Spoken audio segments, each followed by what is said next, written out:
Muy bien, buenas tardes o buenas noches, dependiendo del país de Iberoamérica en que se conectan. Qué gusto recibirlos a todos y cada uno de ustedes en este webinar que hemos preparado, titulado Cómo construir una marca de arquitectura o diseño de interiores, en la cual vamos a conocer herramientas que ayudan a impulsar nuestra empresa, a agregar valor a través de lo que nosotros conocemos como la propuesta única de valor. Y esto lo hará nuestro ponente invitado para el día de hoy. Él es Pablo Camaraza. Permítanme comentarles brevemente acerca de él. Él es arquitecto y doctor en historia del arte. Es socio del estudio Fran Silvestre Arquitectos y subdirector de la Escuela de Posgrado March Valencia, asociada a la Universidad Europea. Para que lo sepan, también ha desarrollado estudios sobre sistematización y arquitectura y ha participado en diversas conferencias en países como Rusia, México, España, Portugal, República Checa, Colombia, Argentina y Ecuador desde 2016 hasta 2024. Así que tenemos un ponente de lujo, de lujo, de lujo que nos acompaña hoy para brindarnos de su experiencia, para comentarnos acerca de cómo construir nuestra marca con una propuesta única de valor. Así que pues Pablo, para mí es todo un placer y un honor recibirte aquí en Asuntos Digitales, en este espacio rodeado de arquitectos y afines. Así que yo me quedo por acá para brindarte el apoyo que necesites durante este webinar y bueno, bienvenido. Muchísimas gracias, Jorge. Muchísimas gracias a Asuntos Digitales también por contar con nosotros. Hablo ahora en representación del estudio. Para nosotros es un placer, pues bueno, pues poder tener esta ventana, ¿no? Al mundo y poder compartir con todos vosotros aquello que hacemos, ¿no? Voy a probar a compartir la presentación. Ahora me decís, por favor, si le estáis viendo. Yo creo que, a ver, que Te sí, ¿no? aviso. Ahora la ¿Veis? estamos viendo. Vale, perfecto. O sea, estoy ahora cambiando el tamaño para poder ver yo también la pantalla de fondo. Yo creo que sigue viendo igual, ¿verdad? Sí, no, ya se ve bastante ajustadita. Se ve muy bien. Sí, vale, perfecto. Bueno, pues nada, esta primera diapositiva muestra el logotipo de nuestro estudio y un poco o sea, para poder contar un poco cómo hemos creado nuestra marca, para mí es fundamental que os cuente también algunos de los proyectos más emblemáticos, no todos, obviamente, o sea, he traído, ya os digo, los más emblemáticos, que son quienes nos han ayudado a día de hoy, pues, bueno, ser uno de los estudios de arquitectura con mayor número de seguidores en redes sociales y con mayor difusión a través de medios digitales, ¿no? Entonces, como os comentaba, esta primera diapositiva que muestra nuestro logotipo, creo que también es muy importante porque realmente habla un poco de cuál ha sido el propósito, que esto es algo que se tiene que tener muy en cuenta desde un primer momento, de nuestro estudio desde su surgimiento, ¿no? Nosotros en realidad empezamos la andadura en alrededor de 2005. En ese momento, bueno, pues como cualquiera que empieza, ¿no? Pues lo que haces es intentar conseguir proyectos. Nosotros obviamente ya traíamos un pequeño bagaje detrás, ¿no? Habiendo trabajado, Fran, por ejemplo, estuvo trabajando en Porto con Álvaro Siza, luego también en un proyecto familiar. Luego nos salíamos con Andrés Alfaro Hoffman, que a día de hoy sigue siendo nuestro interiorista y él también tenía experiencia. Entonces, con esos primeros pequeños trabajos que fuimos desarrollando, una de las primeras cosas que hicimos fue invertir en la construcción de un logotipo, ¿no? Que es este que estáis viendo aquí. ¿Por qué invertimos en la construcción de ese logotipo? Bueno, pues porque nosotros pensamos que esto significaba invertir en la creación de una identidad que queríamos que nos representase y queríamos que, bueno, pues pudiese ser un poco nuestro medio de comunicación de todo aquello que hacíamos para con el mundo, ¿no? Entonces, bueno, ¿qué hicimos? En estos casos siempre se nos plantean varias cosas en la cabeza, ¿no? Una de ellas es hacer nosotros nuestro propio logotipo, porque en realidad hemos estudiado una carrera creativa y podemos o tenemos capacidades para poder hacer este tipo de cosas. Y la otra fue buscar a un diseñador gráfico que realmente es una persona experta en esto, ¿no? Entonces pensamos, bueno, pues con el dinero que tenemos, lo mejor es que busquemos a un diseñador gráfico porque seguro que nos ayuda a construir una marca mucho más sólida, ¿no? Y entonces, bueno, pues llegamos a la conclusión de que contratar a un diseñador que habíamos visto lo que hacía, porque él trabajaba sobre todo en diseño editorial, hacía maquetaciones para una revista muy importante en España.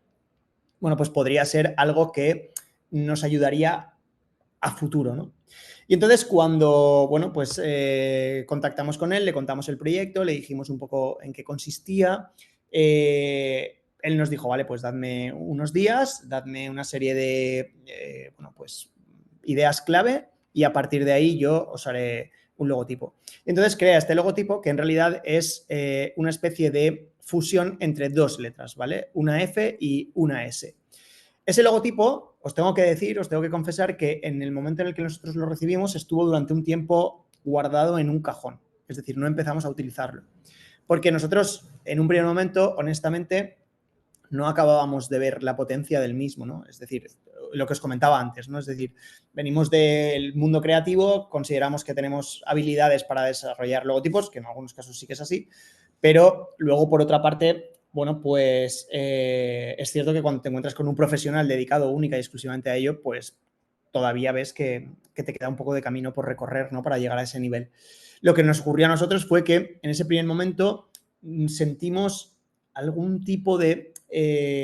bueno, no nos dejaba indiferentes, ¿no? Pero tampoco era algo que dijéramos, ¡guau! Me encanta. Eso fue algo súper positivo. ¿Por qué? Porque cuando una imagen de marca, cuando un logotipo de buenas a primeras no te entra por los ojos y te obliga a que lo proceses, significa que lo vas a madurar durante mucho más tiempo y por lo tanto es probable que acabes queriéndolo también por más tiempo. Y eso fue lo que nos ocurrió. Como os comentaba, estamos hablando de hace bueno, alrededor de 20 años, ahora que lo estoy pensando, y a día de hoy seguimos utilizándolo, ¿no? Hemos hablado con otros diseñadores que nos han propuesto replanteárnoslo, pero lo bien cierto es que nosotros hemos decidido utilizar este logotipo.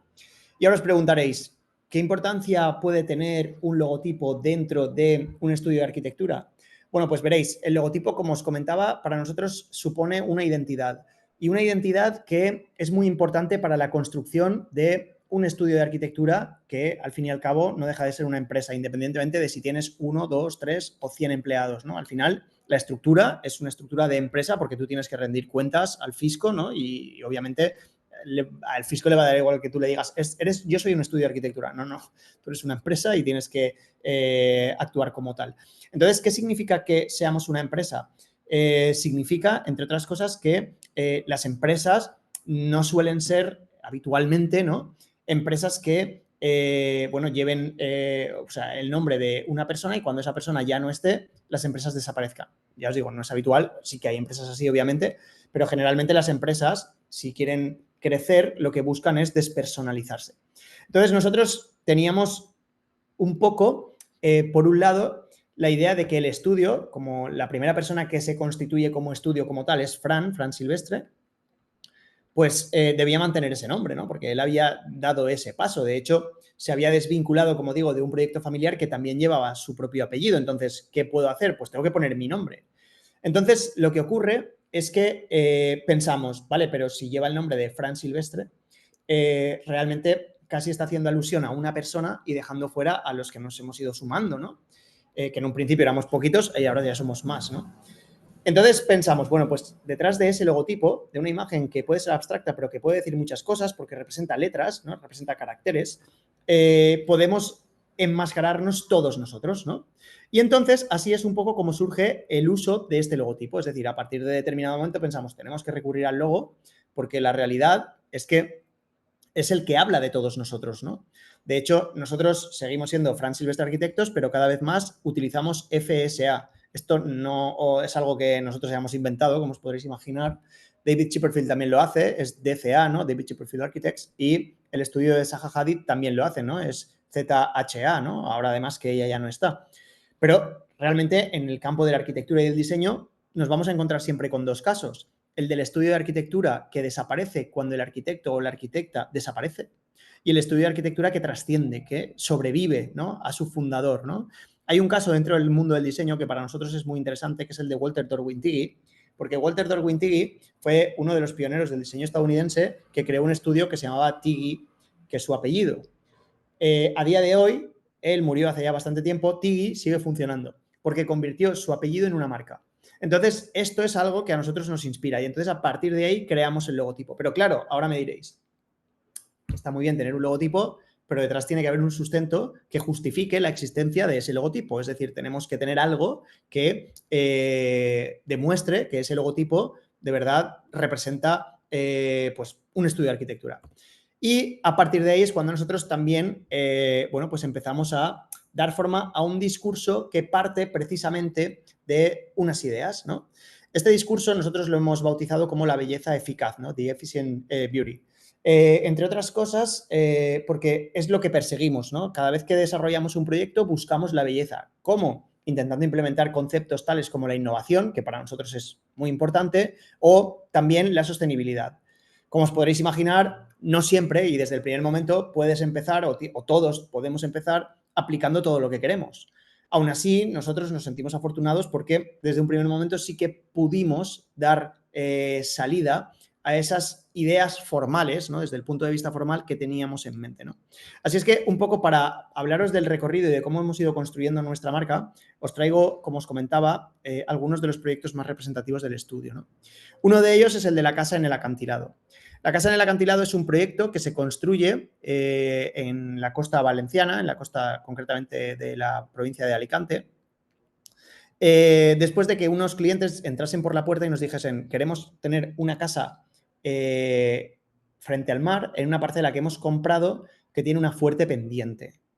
Además, queremos tener unas vistas excepcionales, por lo tanto, como delante hay árboles y posibilidad de que haya en otras casas, no queremos estar en la cota del propio terreno, ¿no? El punto más bajo del terreno. Y luego, por otra parte, queremos concentrar todo el programa en una única planta, ¿no? Entraron por la puerta y nos dijeron, estos son nuestros deseos, ¿no? Y nosotros, obviamente, en ese momento, sin ni siquiera ver la parcela, dijimos, aceptamos, ¿no?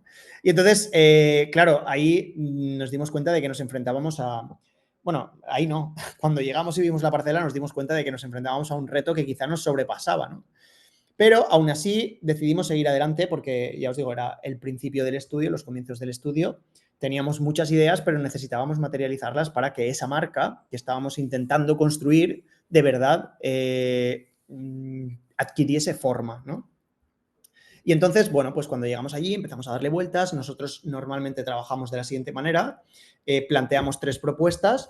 Esas propuestas vienen acompañadas de unas imágenes y unas maquetas y nos sentamos de nuevo con los clientes, ¿no? Tenemos una siguiente reunión y les decimos, en base a vuestros deseos, estas son nuestras propuestas, ¿no? Y ellos eligen, ¿no? Es un diálogo todo el tiempo. Entonces, cuando les presentamos las propuestas, una de ellas era una propuesta tal que así, ¿no? Es decir, una casa que se eleva por encima de la parcela, como estáis viendo aquí, que apoya solo por 2 puntos y que concentra todo el programa de vivienda, ¿vale? Es decir, una cosa es la piscina, el garaje, eso no, o sea, el programa de vivienda, el residencial, en un único nivel, ¿no? Un nivel que además está por encima de la cota del terreno porque lo que busca es evitar que haya ninguna interferencia por delante de cara al mar. Y cuando vieron esto pensaron, pero esto se puede, o sea, nos dijeron, pero esto se puede construir. Nosotros dijimos, sí, se puede construir.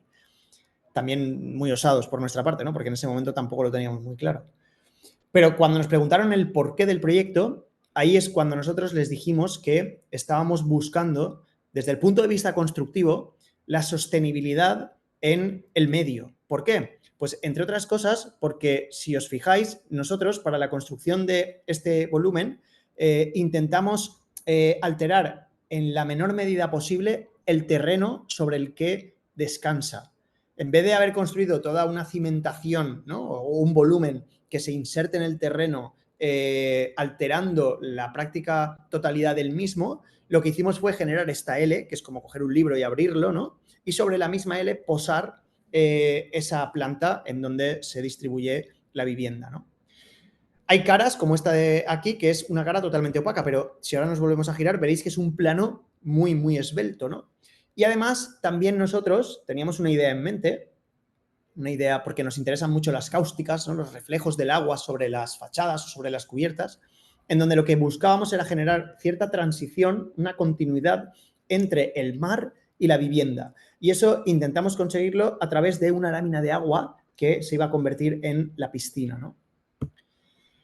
Del proyecto, dentro del proyecto, también os tengo que decir que algo que es muy interesante, esto es un paréntesis, no tiene que ver un poco con el tema de la presentación, pero ya que estamos, os lo cuento porque creo que es una cosa muy enriquecedora, es que realmente cuando tú te sientas y te pones a hablar con los clientes, es muy interesante todo lo que puede salir de esas conversaciones. Obviamente, habrá casos en los que lo que digan consideréis que no es beneficioso para el proyecto, porque para eso estamos nosotros, ¿no? Para aconsejarles, ¿no? Es como si nosotros fuésemos al médico, el médico nos diese un diagnóstico y le dijéramos, no, pero mira, no me voy a tomar esto, me voy a tomar esto otro porque creo que es mejor. Bueno, pues si no le quieres hacer caso al médico es lo tuyo, ¿no? Pero muchas veces nosotros, como somos quienes vivimos dentro de nuestro cuerpo, pues sí que le podemos decir, no, pero mira, realmente me pasa esto. Y entonces el médico por ahí te puede ayudar mejor. Entonces aquí un poco lo que ocurre es exactamente eso, ¿no? Es decir, cuando nosotros planteamos el proyecto, esta ventana que veis en la parte superior derecha, la más grande, bueno, la única, porque el otro es una puerta, no existía. Y entonces los clientes, la clienta particularmente, nos dijo, bueno, a mí me parece muy bien que esté ahí la piscina, me parece muy bien que hay unas escaleras que comuniquen con el nivel superior, ¿no? Como podéis ver aquí, pues bajas desde el interior de la vivienda, atraviesas este balcón casi renacentista, ¿no? Que nace un poco de las ideas del Renacimiento, y luego bajas por estas escaleras hasta la zona de la piscina, ¿no? Ella nos decía, nos parece muy bien, pero yo, cuando tenían 2 hijos pequeños, cuando mis hijos se estén bañando, yo necesito poder controlarlos. Necesito una ventana para poder verles. Y nosotros pensábamos, ostras, pero es que eso va a romper la composición de esta fachada, ¿no? Aún así, dijimos, bueno, o sea, hay que incorporarla porque es una necesidad que ella tiene. Y cuando la incorporamos, nos dimos cuenta de que esa ventana, ese hueco, equilibra mucho más la fachada, la composición, la distribución de la fachada, ¿no? Por lo tanto, nos hizo mejores, ayudó a que el proyecto mejorase. Como os comentaba, este es el paso que surge, ¿no? Que para nosotros es casi algo que nace de manera espontánea, pero que se convierte en uno de los puntos fuertes del proyecto también. Y aquí tenéis la distribución por plantas, ¿no? Tenemos esa zona de la lámina de agua de la piscina, en donde también hay una zona de cocinado. Es verdad que toda la vivienda se concentra en la planta superior, pero aquí en Valencia comemos los domingos un plato que es la paella, y la paella generalmente se cocina en sociedad, ¿no? O sea, con amigos, con familiares. Entonces, esto normalmente se hace fuera de la casa, ¿no? Es un poco como una barbacoa o no sé qué otros nombres pueda tener, pero bueno, nosotros le llamamos el paellero. Entonces, esta zona de aquí es el paellero, que está relacionado con la piscina, porque mientras unos cocinan, otros se bañan y viceversa, ¿no? Y además también está el hueco o la caja del ascensor. Un segundo nivel, que es donde está el garaje, como os comentaba antes, y un tercer nivel en donde se distribuye la vivienda, que como podéis ver es bastante sencilla. Hay 3 habitaciones, una principal, 2 cuartos de baño, una cocina y una zona de lavandería, ¿vale? Y luego aparte la sala de estar, ¿no? Vinculada a la cocina. Estas son imágenes del proceso constructivo, en donde, bueno, pues podéis ver que uno de los objetivos también era el de no tener nada que interrumpiese la visión, y como podéis ver, pues aquí se consigue. Y esto es un poco el proyecto dentro del proyecto. ¿Por qué os digo esto? Porque para poder construir esta casa, primero tuvimos que trabajar con un estudio de cálculo de estructuras en la construcción del elemento que iba a soportar el forjado mientras este se estuviese construyendo. Y entonces, si bien en un primer momento pensamos en el alquiler de una cimbra, realmente nos dimos cuenta de que no había ninguna diseñada ex profeso para nuestro proyecto y que tendríamos que diseñarla. Así es que ese es el proyecto dentro del proyecto, ¿no? La construcción de una cimbra diseñada única y exclusivamente para la construcción de esta vivienda, ¿no? Aquí podéis ver algunas fotografías, ¿no? Del momento del montaje de la cimbra, una cimbra metálica, ¿no? Y el momento en el que ya se coloca todo entablillado para empezar a verter el hormigón armado, ¿no? El concreto. Como podéis ver en esta fotografía, se aprecia bastante bien el porqué de que los clientes no quisiesen estar en el punto bajo de la parcela, porque como podéis ver también hay una pequeña calle, que aunque son calles residenciales, o sea que solo van a parar a viviendas, pues oye, si pasan coches ellos no querían que les molestasen, ¿no? Entonces, bueno, aquí realmente podéis ver que ya está la estructura más o menos consolidada y llegaba el paso del desmontaje de la cimbra, ¿no? Ese momento en el que, bueno, íbamos a comprobar si realmente lo que habíamos proyectado se podría mantener en el aire, ¿no? Entonces, aquí un poco el estructurista estaba tan seguro que nos dijo, mirad, vamos a hacerlo a la romana. ¿Y qué es a la romana? Bueno, pues a la romana es que cuando en la antigüedad los romanos construían puentes, ellos, en el momento en el que retiraban la cimbra, se colocaban debajo. Se colocaban debajo de la cimbra precisamente porque estaban tan seguros de que esa estructura se iba a mantener en pie en cuanto retirasen, como digo, la estructura sobre la que se había apoyado para su construcción, que se colocaban debajo para demostrar que yo con mi vida te demuestro que estoy seguro de que no va a pasar nada. Y realmente cuando pasaba, pues lo pagaban con su vida, no lo podían contar, ¿no? Entonces el calculista nos dijo esto y nos dijo, nos tenemos que poner debajo, ¿no? Algún valiente sí se puso debajo, no todos, y se retira la cimbra, ¿no? En el momento en el que se retira la cimbra, ¿veis? Aquí hay 3 personas. En el momento en el que se retira la cimbra, ¡brum!, la estructura entra en carga, cede unos milímetros, que era lo que se había calculado, lo que se había previsto, ¿no? Y desde entonces la estructura empieza a descansar en ese punto. Ya nunca más se ha vuelto a mover, ¿no? Y aquí, bueno, pues podéis ver otras fotografías del proceso de construcción. El espacio interior para nosotros, en todos los proyectos que os voy a mostrar, en algunos iré más deprisa, porque en este, bueno, pues quería hacer un poco una breve introducción, ¿no?, a nuestra obra. Podéis ver que buscamos integrar interiorismo con estructura. ¿Cómo? Ocultando siempre cualquier elemento estructural y que todo lo que veamos sea un continuo diseñado, ¿no? Entonces, bueno, pues podéis ver este tipo de enclaves, puntos, ocultamos la iluminación, ocultamos siempre también, en la medida de lo posible, los estores, ¿no?, las carpinterías. Intentamos que todo sea lo más continuo, como digo, posible, ¿no? Que haya una planeidad clara que permita que la vivienda sea además higiénica, ¿no? Y ahora hablaremos de esto, ¿no? Aquí podéis ver más fotografías, ¿no? La bahía de Altea, que es el lugar en donde se enclava la vivienda, es una zona muy bonita. Y al fondo aquello que veis con más luces de atrás es Benidorm, que es la ciudad europea con mayor concentración de rascacielos. Fotografías nocturnas.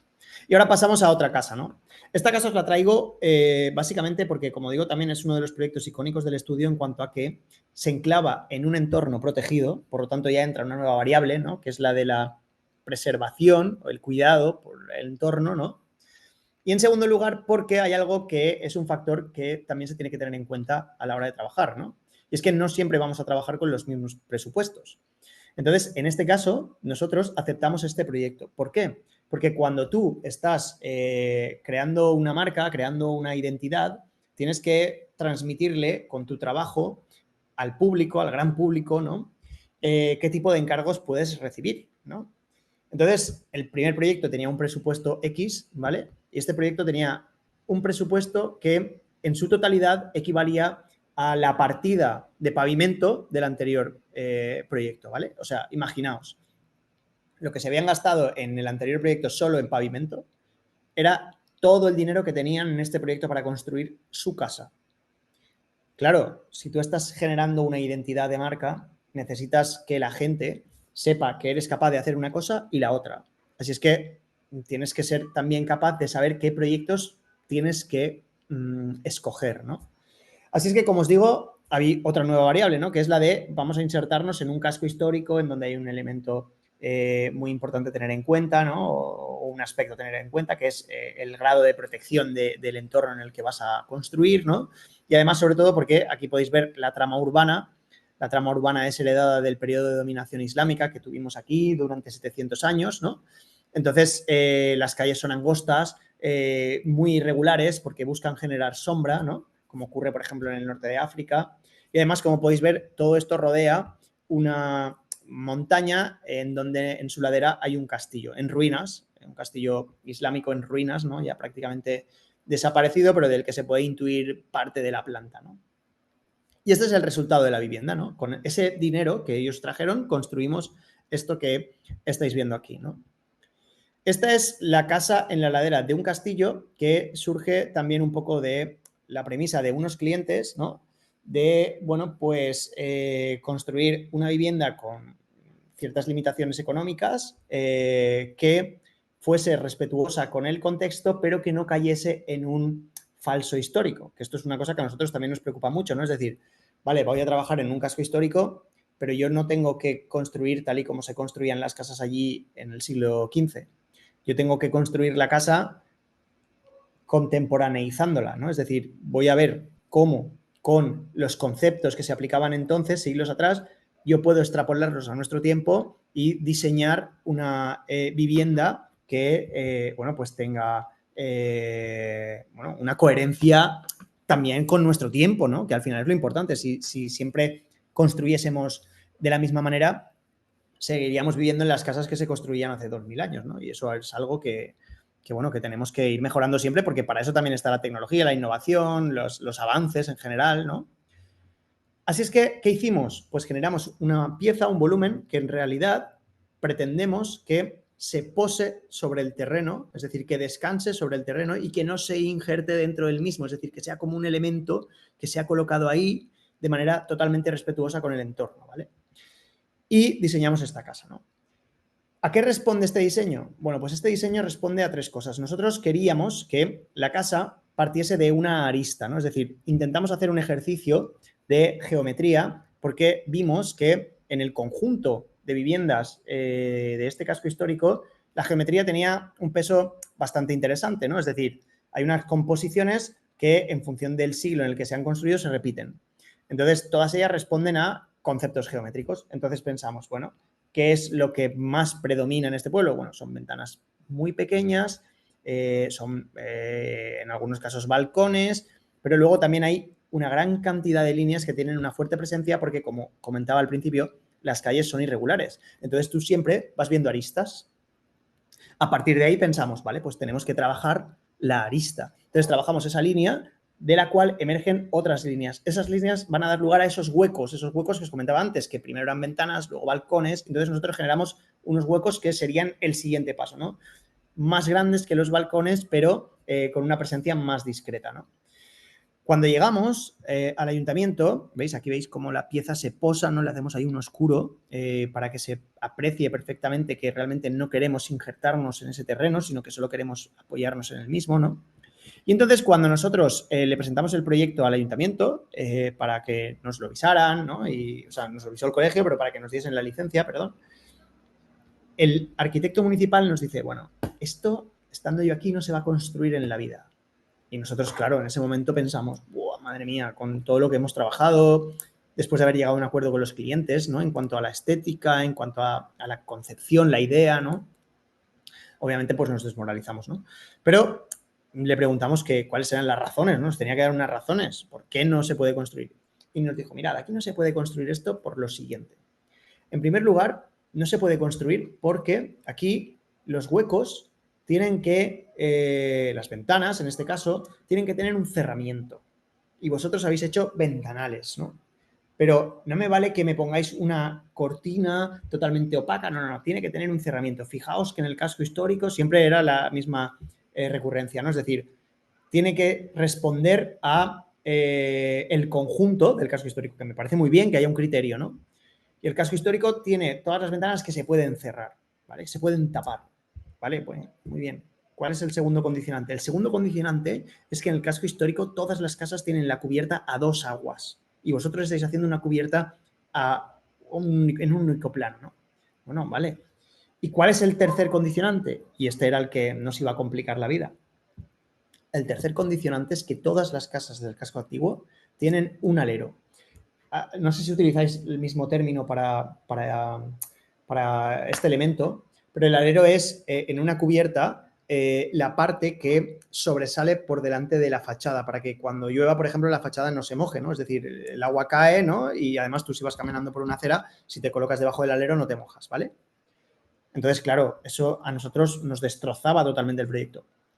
Como os imaginaréis, pues nos fuimos muy despagados, pero luego, bueno, pues a los días decidimos retomar el proyecto y pensamos, bueno, vamos a ser pragmáticos, ¿qué podemos hacer? Vamos a intentar encontrar solución a las 3 premisas del arquitecto municipal. La primera que resolvimos fue la de la cubierta a 2 aguas. ¿Por qué? Pues porque realmente esa cubierta, cuando es a 2 aguas, nunca te especifican cuáles tienen que ser las dimensiones de cada uno de los 2 planos. Tú puedes hacer uno que sea totalmente, bueno, que tenga esta distancia y otro que tenga un quiebro aquí y sea una distancia pequeña. Realmente yo estoy generando 2 planos, 2 inclinaciones distintas. Eso son 2 aguas. Tú no me has dicho lo que tiene que medir cada una. Por lo tanto, eso entra dentro de la normativa. Es decir, intentamos reinterpretar la normativa como pudimos. En segundo lugar, los cerramientos. Vale, los cerramientos yo los puedo embeber dentro de mis muros y los corro, los saco cuando me interese. Resuelto. Pero ¿cómo vamos a solucionar el tema del alero? Pues, ¿qué hicimos? Después de darle muchas vueltas, o sea, os lo cuento así resumido, esto es como las pelis, ¿no? En una película vemos que uno no tiene nada y de pronto acaba fundando McDonald's, ¿no? Y eso ha pasado en hora y 50 minutos. No, seguramente ese señor destinó 60 años de su vida a llegar a esa conclusión. En este caso pasó bastante tiempo y decidimos ir al pueblo y fotografiar todas las casas del casco histórico porque él nos dijo, tiene que ser el alero tipo. No nos dijo, tiene que haber un alero. Nos dijo, tiene que ser el alero tipo. Entonces nos fuimos al pueblo, fotografiamos todas las casas y a raíz de eso llegamos a una conclusión. Y es que no habían dos aleros iguales. ¿Qué significaba esto? Significaba que realmente nosotros podíamos resolver la fachada como quisiéramos, porque si nos acogíamos al que tenía que responder al tipo de la ciudad, no hay un tipo. Llegamos otra vez al ayuntamiento, le contamos nuestras propuestas al arquitecto municipal y tuvo que claudicar y nos aceptó el proyecto. Por eso ahora pues lo habéis construido, ¿no? Porque esto es consecuencia, ya os digo, de un trabajo pues de bastante tiempo, ¿no? Es un proyecto que para nosotros es muy especial porque aunque como podéis ver es muy pequeño, ¿no? O sea, las plantas además son relativamente pequeñas. Es un proyecto en el que estos dos, esta pareja, estos estudiantes, profesores de historia, habían estado ahorrando durante muchísimo tiempo, ¿no? Y tenían una niña pequeña. Entonces, cuando hacíamos las reuniones con ellos, nos íbamos a un piso en el que vivían de alquiler, un piso muy oscuro, ¿no? Cuando íbamos, la niña siempre estaba en la calle, siempre estaba jugando, es un pueblo muy pequeño, se puede jugar en la calle con total tranquilidad. Y claro, en el momento en el que la casa estaba construida, cuando continuamos haciendo las visitas posteriores, la niña siempre estaba en casa con los amigos. Y un día le preguntamos, oye, no la habíamos visto nunca y ahora siempre que venimos coincidimos con ella, ¿no? Qué casualidad, porque a veces piensas, no sé, igual se está haciendo más mayor y quiere estar más en casa, ¿no? Lo que sea. Y nos dijeron, no, desde que nos hemos mudado, que trae aquí a sus amigos a jugar, porque le gusta estar en la casa, ¿no? Y qué mejor regalo que te digan que un niño, una persona con esa inocencia todavía, sin saber por qué, se sienta bien dentro del espacio que tú has diseñado, ¿no? Entonces, bueno, para nosotros, como digo, ese fue el mejor regalo, ¿no? Aquí podéis ver esa arista de la que parte todo el proyecto y luego algunas fotografías también nocturnas, como estas que veis aquí, ¿no? Cómo se corren esos huecos, ¿no? Que intentamos resolver de la mejor manera posible. Y el espacio interior, ¿no? Un espacio al que intentamos dotar de mucha luminosidad porque encontrábamos que en la casa anterior en la que vivían había mucha oscuridad y eso era algo que no nos gustaba, ¿no? Luego esta es una terraza que tienen posterior, ¿no? En la planta superior para tener unas vistas del castillo que yo creo que también son muy, muy agradables. Imagen nocturna, ¿no? Y ya fotografías de la casa. El tercer proyecto del que os quiero hablar es un proyecto que nos ha enseñado, bueno, a implementar nuevos materiales. Como os comento, en cada proyecto que desarrollamos intentamos aplicar innovación, pero luego también nos ha enseñado a relacionarnos con medios de comunicación que se dedican a la publicidad. ¿Por qué os digo esto? Bueno, veréis. Primero os cuento el proyecto y luego os digo por qué. En este caso, entra el cliente por la puerta y nos dice, quiero que me diseñéis una casa que no se haya visto nunca. Gran reto, porque la verdad es que es muy complicado hacer algo que no tenga una referencia, ¿no? Pero bueno, aceptamos, ¿no? Entonces diseñamos le hacemos tres propuestas, una de las cuales es esta y es la que acepta, ¿no? Y cuando acepta él también pues, nos pone una serie de condicionantes, ¿no? ¿Cuál? Bueno, el primer condicionante es que quiero que esta casa tenga 800 metros cuadrados. Bueno, cogemos la normativa, nos la leemos y la normativa decía que en esa parcela que él había adquirido, el máximo de superficie construible posible eran 400 metros cuadrados. Y nosotros pensamos, ahora, ¿cómo le decimos a este señor que lo máximo que se puede hacer son 400? Tendríamos que reducir el tamaño de la casa.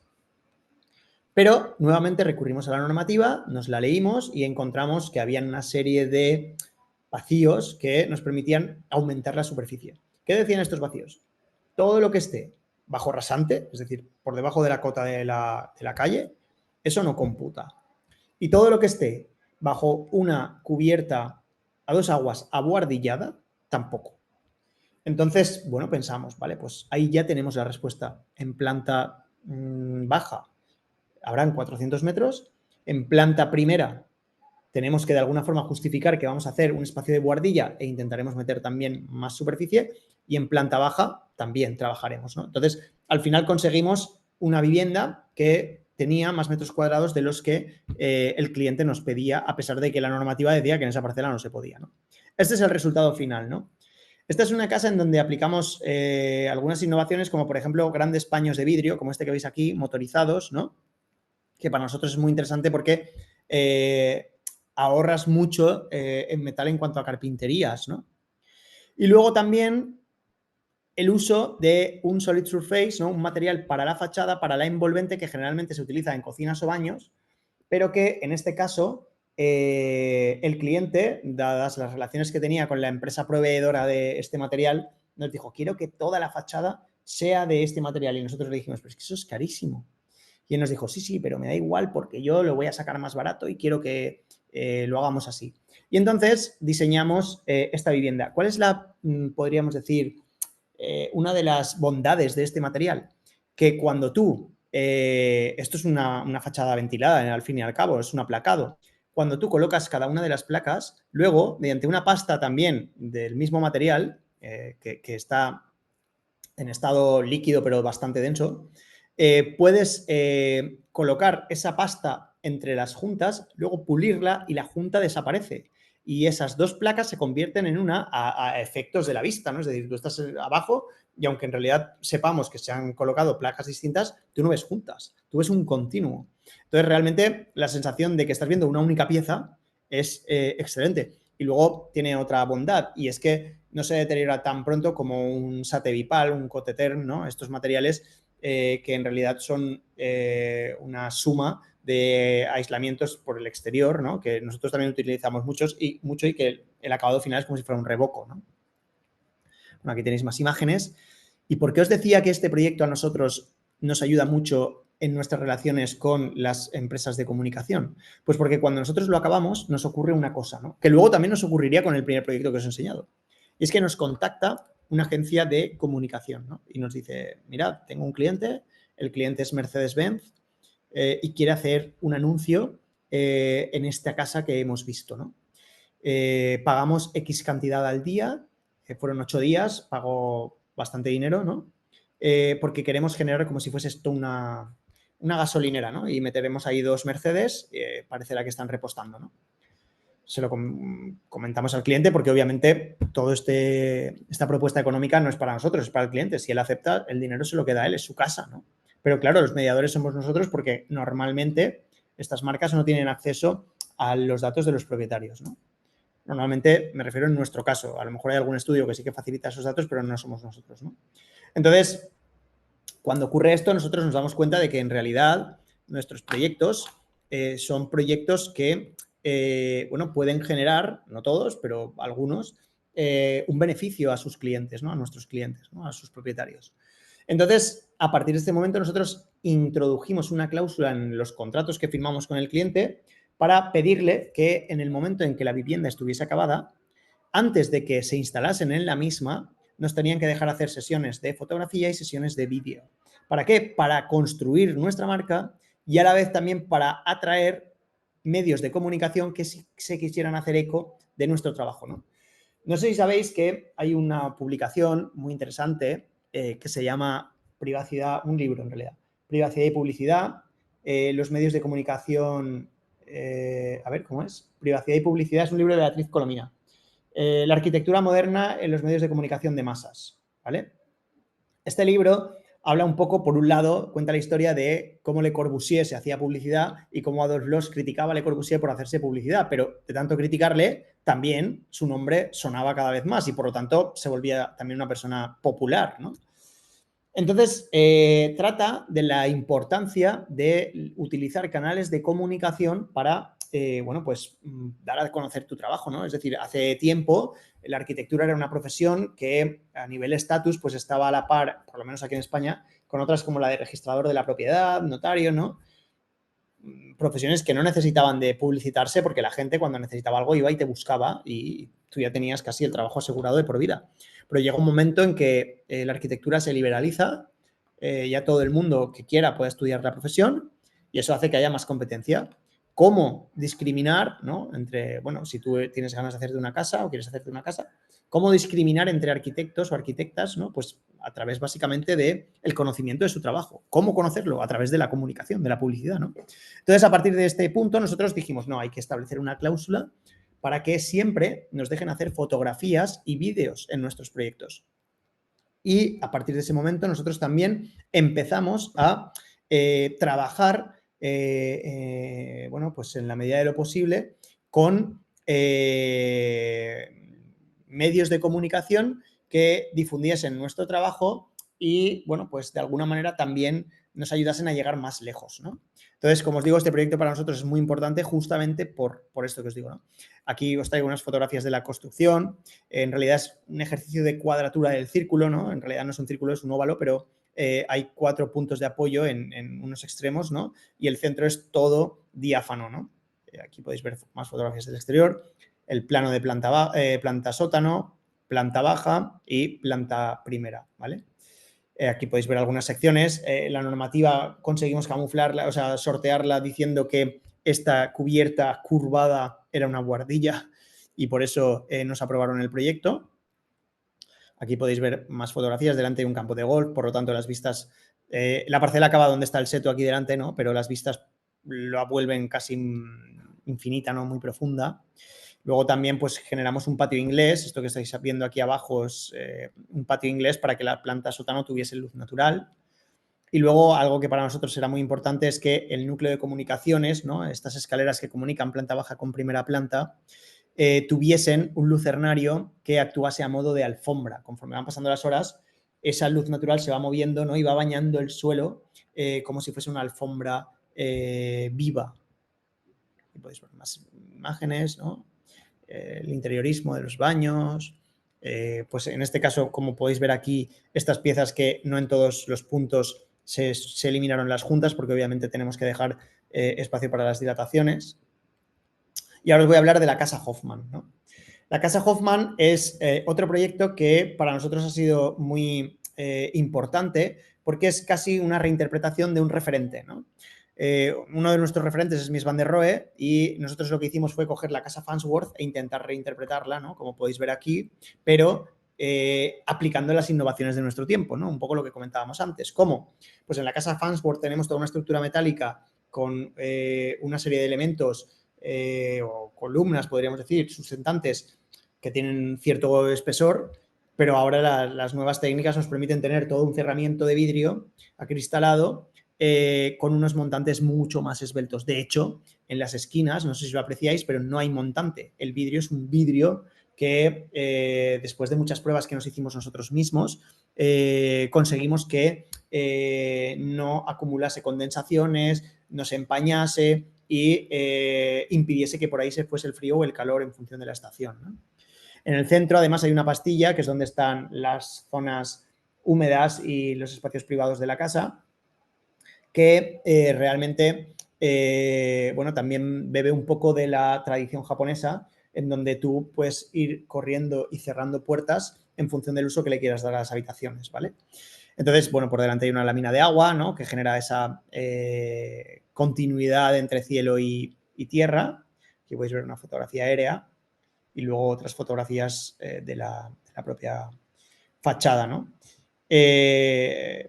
El canto, la forma de la cubierta responde también a una premisa por parte de los clientes, ¿no? Ellos nos decían, mirad, aquí detrás hay una casa, está pegada, es de los vecinos, pero no queremos que nos vean, queremos tener cierta intimidad. Entonces generamos esa T, ¿no? Para, desde esta parte, eliminar las vistas hacia la parcela vecina y desde la parcela vecina impedir que viesen pues, la intimidad de estas personas, porque, como os podéis imaginar, todo el cerramiento es acristalado y se ve todo, ¿no?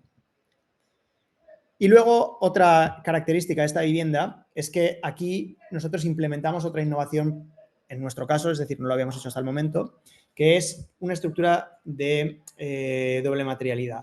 En planta baja la estructura es de hormigón armado y en planta primera, mejor dicho, lo que estáis viendo aquí, la planta inferior es de hormigón armado y la planta superior es estructura metálica. Es una casa que en planta inferior tiene una serie de dependencias de invierno, podríamos decir, y en planta superior dependencias de verano.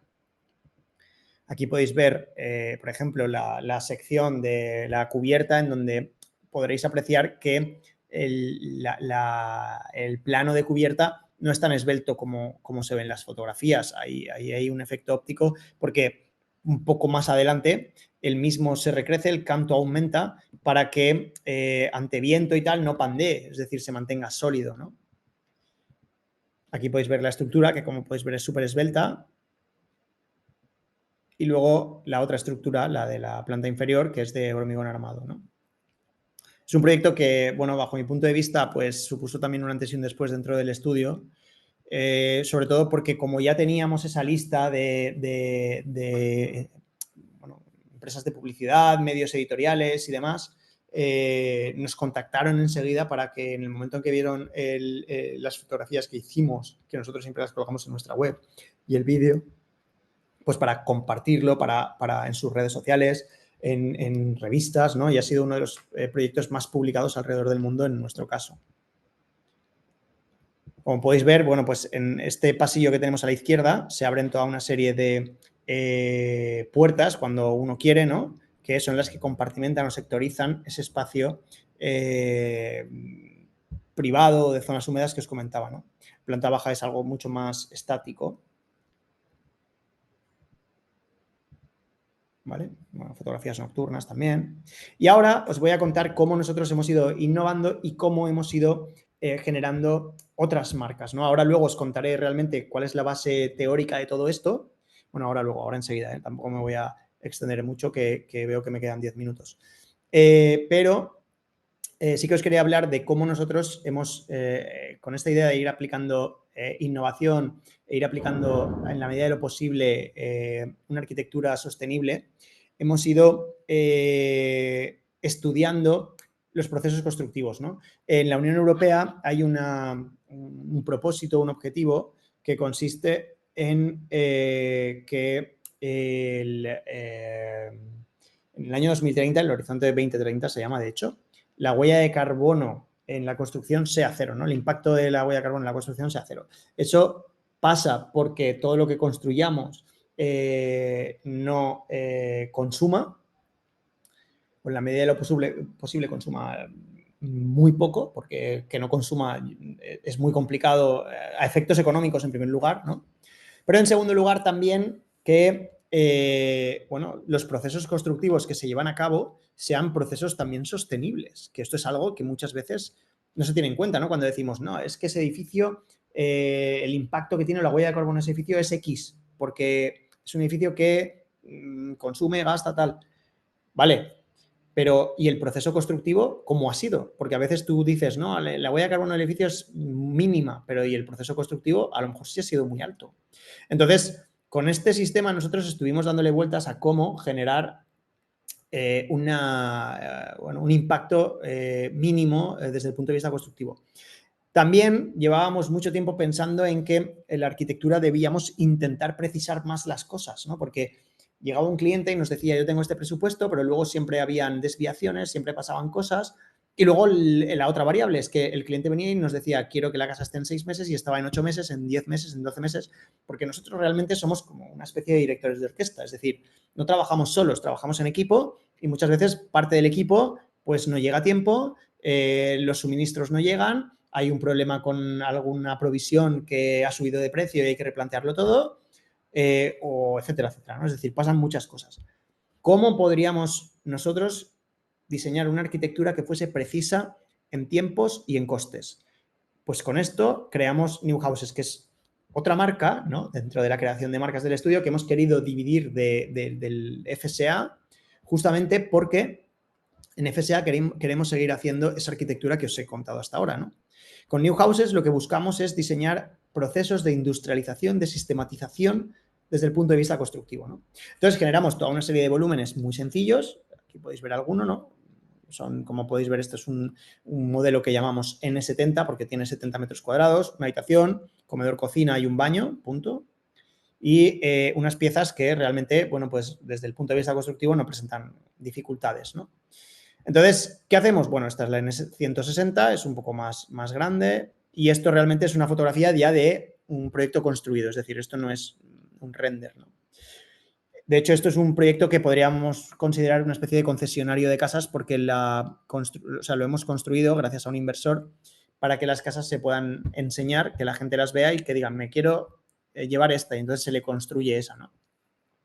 Bueno, pues lo que hicimos fue, como digo, trabajar esa industrialización después de haber estudiado los sistemas de fabricación del mundo del automóvil y particularmente de la marca Toyota. Porque Toyota sigue unos principios que realmente, y valga la redundancia, reciben el nombre de toyotismo, ¿no? Que hablan de unos procesos de fabricación en donde lo que se busca es que haya un margen de error cero, lo cual eso en construcción para nosotros es maravilloso, ¿no? Por otra parte, que haya desperdicio cero, lo cual eso en construcción es lo que te conduce o te va acercando a esa reducción del impacto de la huella de carbono de la que estábamos hablando. Y luego, por otra parte, también que haya, como digo, desperdicio cero y que por otra parte también se pueda llevar a cabo toda una serie de transporte del material con el menor impacto posible en el medio ambiente, ¿no? ¿Por qué? Pues porque realmente nosotros ahora cuando construimos todo el material que se tiene que llevar a obra, tal, se hace de tal forma que se requieren muchos camiones, ¿no? O, por ejemplo, cuando hablamos de arquitectura prefabricada, se necesitan camiones grandes, ¿no? Y se está transportando mucho aire porque generalmente esa arquitectura se monta en fábrica y luego se transporta, ¿no? Entonces nosotros lo que hacemos es que trasladamos componentes y esos componentes se depositan en la parcela y se montan. Es como un Lego, ¿no? Estas casas al fin y al cabo son como un Lego, ¿no?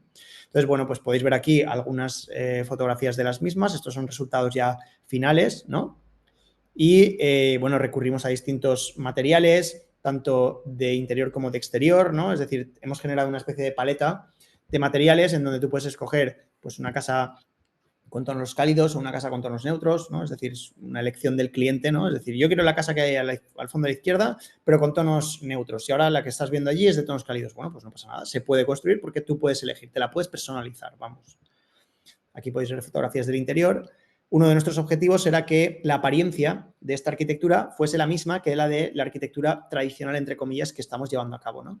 Entonces, bueno, como os digo, para nosotros esto está suponiendo un gran avance porque estamos reduciendo y estamos consiguiendo ser más sostenibles desde el punto de vista constructivo y además esto también nos está ayudando a democratizar también un poco más la arquitectura porque aunque no son precios muy bajos, son precios medios. Es decir, si con una arquitectura podemos alcanzar precios altos, con otra arquitectura podemos alcanzar precios medios. Descartamos la posibilidad de trabajar con precios bajos porque estuvimos haciendo un estudio de mercado y vimos que ese nicho estaba muy explotado por numerosas empresas que trabajan en arquitectura prefabricada. Aquí podemos ver más fotografías del interior, ¿vale?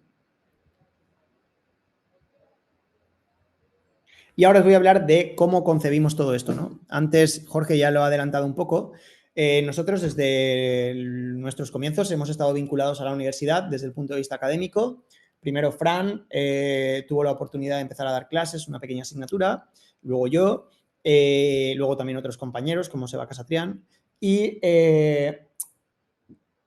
siempre hemos tenido esta inquietud de cómo poder dar forma a todo aquello que hacemos, ¿no? Entonces, llega un momento en que la universidad, esto hace pues, 13, 14 años aproximadamente, o 15, nos dice, oye, quiero montar un máster, un posgrado en ese momento, ¿no? Un máster más corto, y me gustaría que lo dirigieseis vosotros. Y nosotros en ese momento sabíamos que teníamos capacidad de negociación con la universidad porque el año anterior la misma había intentado lanzar un programa de máster en arquitectura y no había funcionado. Entonces nosotros pensamos, bueno, pues ahora le vamos a poner una serie de condicionantes y si a la universidad le parece bien, pues adelante.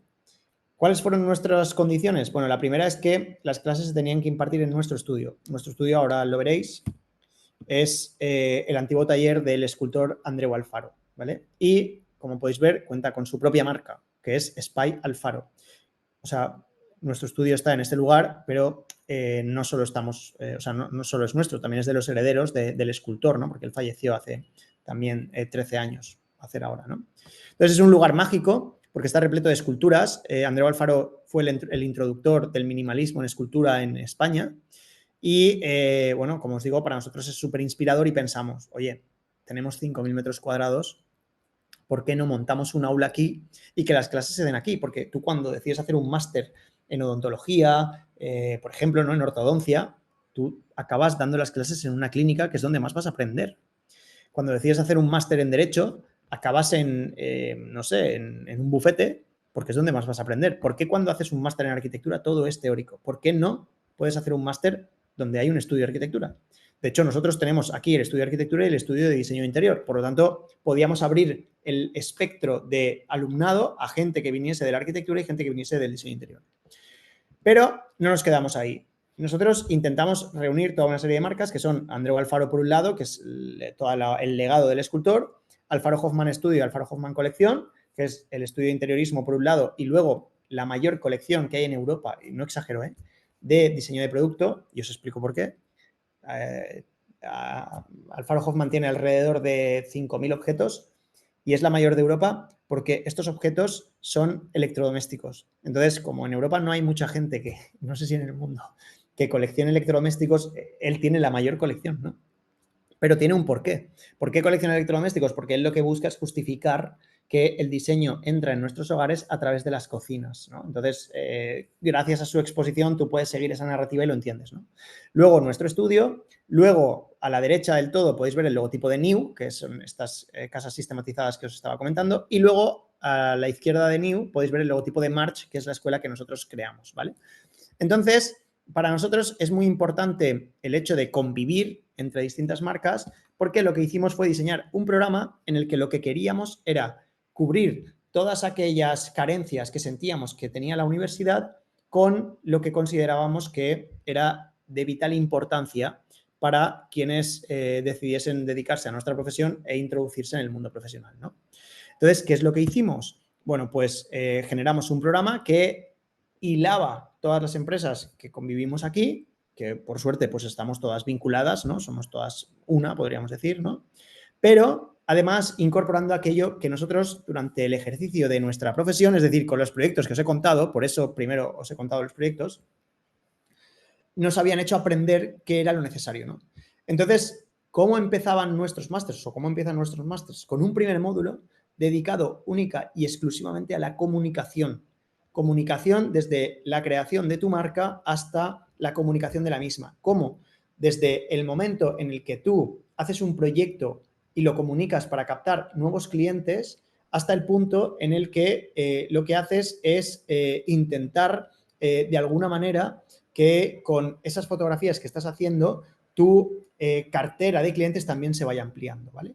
Entonces, bueno, pues para nosotros fue fundamental esta posibilidad de poder diseñar nuestro propio programa, porque en ese máster nosotros hemos estado generando un caldo de cultivo que nos ha hecho, yo creo que mejorar mucho a nivel redes sociales. En fechas venideras, en una clase que tendréis con mi compañera Sara Tienza, ellas os va a explicar perfectamente, porque es la directora de comunicación, los números que manejamos ahora mismo en cuanto a seguidores, webs con las que contactamos, medios editoriales con los que trabajamos, ¿no? Ahora mismo yo me ocupo también dentro del estudio de la difusión de algunas de las cosas que hacemos, como puedan ser monografías y como puedan ser también documentales.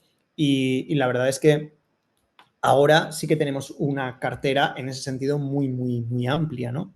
Entonces, bueno, diseñamos toda una serie de programas, ¿no? Algunos más centrados en un MBA dedicado a la arquitectura y otros más dedicados, como os digo, al diseño de la innovación digital y a esa creación de marca, ¿no? Entonces, ¿qué pensamos? ¿Qué podía ser bueno? Pues que además contásemos con un claustro que nos permitiese también aprender a nosotros. Personas que consideramos que son de referencia, que han conseguido generar una marca muy potente, que viniesen y diesen también clase, ¿no? Porque no solo aprenderían los alumnos, sino nosotros también. Entonces, bueno, pues contamos con Manuel Aires Mateus, con Emilio Tuñón, con Barocci Veiga, con Noa P. Ferrater, con Correia Ragazzi, nosotros, Juan Domingo Santos, Francesc Rifé, Alberto Cienfuegos, Alba de la Fuente, José Carlos Núñez de Oliveira, Luisa Moura, Carmen Moreno, Andrés Alfaro Hoffman, Pepe Jimeno, Iván Ramón, José Manuel Ferrero Divain, Gráfica, Alejandro Esquivano, Vicent Molins, Cassandra Carvas, Pilar Marcos, Antonio Choupina, yo mismo y Elena Regadera, ¿no? Entonces, bueno, todo eso decidimos que tendría que ser muy enriquecedor si lo podíamos complementar con viajes. Y entonces, bueno, pues nos vamos a Barcelona, a Oporto, a Milán, a Suiza, a Japón y a Venecia, ¿no? Y nada, en realidad hemos conseguido crear una comunidad gracias justamente a la comunicación, porque de la misma manera en que en el estudio hemos conseguido clientes gracias a esas herramientas de comunicación, con el máster hemos conseguido alumnos de hasta 54 nacionalidades distintas, creo, gracias a las mismas herramientas. Y sin más, pues nada, nos volvemos a cerrar con ese logotipo que tenemos un poco para recordar lo que os comentaba al principio. Espero que os haya gustado y si tenéis preguntas, pues aquí estoy para lo que necesitéis. Genial, Pablo. Muchísimas gracias y qué gusto ha sido poder ver cómo construir una marca de arquitectura a través de tu experiencia y lo que ha funcionado para tu estudio. Así que ha sido un verdadero placer. Como bien lo dices, vamos a pasar en este momento al turno de preguntas, pero antes, permítanme comentarles muy brevemente, un poco más acerca de nuestro diplomado en Dirección de Negocios de Arquitectura y Diseño de Interiores. Es un diplomado en el cual ustedes podrán profundizar un poco más acerca de lo visto hoy acá en este webinar con Pablo. Este es un diplomado que tiene una duración de 4 meses. Inicia muy, pero muy pronto, el 6 de agosto. Quedan pocas plazas disponibles, por lo que yo les recomiendo, si tienen interés en profundizar, a que contacten a María Victoria, que es mi compañera que está conectada en este momento en este chat de Zoom. Ella estará dejando su contacto, así como también los horarios en los que se desarrolla este diplomado por cada uno de los países. Además, Pablo está como profesor invitado para esta edición del diplomado. Vamos a contar también con su ponencia dentro de esta nueva edición. Para que lo sepan, también es un diplomado que tiene doble aval, tiene el aval de Asuntos Digitales y de Architecture Hunter, que es la organización aliada con la cual nosotros hemos desarrollado este diplomado. Tenemos a Fran Silvestre como director académico. Ya les había comentado a Pablo Camaraza siendo uno también de los ponentes y otros ponentes más que forman parte del staff de altísimo nivel que Asuntos Digitales trae para ustedes en este diplomado. Algo totalmente novedoso y que hemos integrado recientemente. También vamos a tener un mentor de inteligencia artificial con el cual ustedes podrán interactuar después de cada una de las sesiones o antes, como gusten, para obtener retroalimentación acerca de cada uno de los temas tratados en sesión. En nuestra página web podrán ver cuáles son los temas de cada una de las sesiones que abordan en este diplomado durante estos 4 meses. Así que la invitación es muy brevemente a que si quieren profundizar más, pues nos contacten. Acá en la página web tienen un botón de WhatsApp. Igualmente, yo les estaré enviando en instantes a sus pantallas una votación en la cual ustedes nos pueden indicar si desean más información, y si pulsan que sí en sus pantallas, nosotros al finalizar este espacio, con mucho gusto les vamos a contactar para brindarles toda la información. Y aprovechen que como comienza el 6 de agosto, estamos ofreciendo un descuento de último minuto por las últimas plazas. Así que esta es la información. Vamos a pasar entonces al turno de preguntas. En el caso de que tengamos una por acá en el chat, permítanme revisar a ver si con Pablo podemos responderlas. Por acá nos preguntaron sobre un libro hace un rato, Alejandra. No sé si hiciste mención acerca de una recomendación de un libro, Pablo. Sí, el de Privacidad y Publicidad de Beatriz Colomina, Muy que bien. tiene por subtítulo La arquitectura moderna en los medios de comunicación de masas, si no recuerdo mal. Es un libro excelente. Beatriz Colomina es bueno, una arquitecta valenciana que ahora está en Nueva York, es Dean de Princeton o de Columbia, no sé, una de estas súper importante y es una persona de referencia. Tiene otro libro que se llama Arquitectura de Rayos X, que también lo recomiendo. Va de otra cosa, pero también lo recomiendo. Muy bien, gracias. Por acá nos preguntan en el chat si serán los miércoles por 4 meses. Sí, tenemos todo el pensum por acá en la página web. Lo puedes ver en asuntosdigitales.com. Igualmente, mi compañera María Victoria les estará comentando, María Gabriela, directamente a cada uno de ustedes toda la información. Pero en principio sí, son todos los miércoles a partir del 6 de agosto. Estamos muy pronto a comenzar esta nueva edición del diplomado. Además, comenzamos con Nueva Alianza, que fue la que les comenté hace poco, y pues esto eleva muchísimo, muchísimo la plusvalía de este diploma obtenido al final de este diplomado. Pablo, bueno, disculpa, Pablo, acá me hacen una pregunta, si es necesario ser profesional. No hay requisito indispensable para inscribirse en este diplomado, así que no importa si te encuentras estudiando, si no terminaste la carrera, o si estás cerca de graduarte o ya estás graduado, no tenemos ningún tipo de, digamos, de requisito indispensable para optar a inscribirse en este diplomado.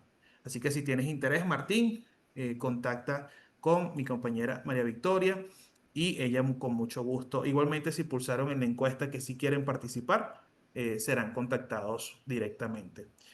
Pablo, no veo preguntas por acá, Ujú. así que bueno, solamente queda darte las gracias por conectarte a este espacio. Sabemos que tu agenda ha Muchísimas gracias estado a vosotros.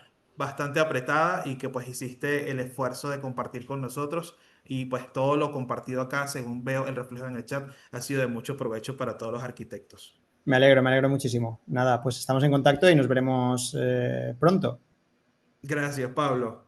Bueno, yo me quedo por aquí un segundito respondiendo un par de preguntas. Me preguntan si hay exámenes en el diplomado. No, todos nuestros diplomados son Learning by Doing, por lo que no necesitas aplicar exámenes una vez que terminen las sesiones. Además, la mayoría de las sesiones académicas se realizan con profesores distintos en cada sesión, por lo que no tienes una tarea para un próximo encuentro.